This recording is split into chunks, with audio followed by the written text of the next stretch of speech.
IRS payments, delinquencies, and liens can cause major havoc when you're trying to buy a house. Today, we are going to look at the highest level of this, and that is when the IRS has actually filed a lien against a borrower. This is one of those situations to where some loan types just absolutely say no. Let's dive into the different loan types and when you could move forward when you have an actual lien against you from the IRS and when it's a hard stop. It's no surprise that conventional is a hard stop.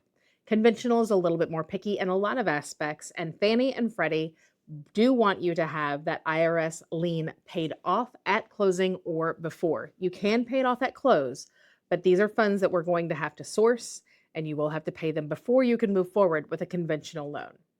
VA is similar to conventional. VA also wants these paid off at close or paid previously. Now, FHA and USDA are a little bit more lenient. They both allow you to keep that lien and not pay it off in full at closing as long as you have a repayment plan in place. You have made 3 consecutive payments on that payment plan, not early. You didn't pay it all at once. You've literally made 3 on-time payments.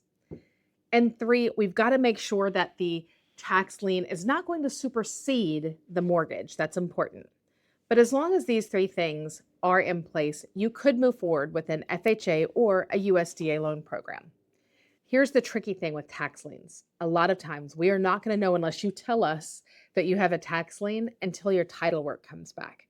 So it's very important that if you know the IRS has some delinquencies, some past due debts that you haven't paid, or a lien, please make sure your lender knows. That way we can put you in the right program to start, get the right appraisals ordered, get the right underwriting done. All of those things are necessary, but we won't know it unless you tell us up front.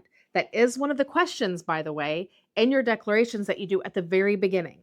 But unfortunately, a lot of times people don't pay attention to that or they don't tell the truth.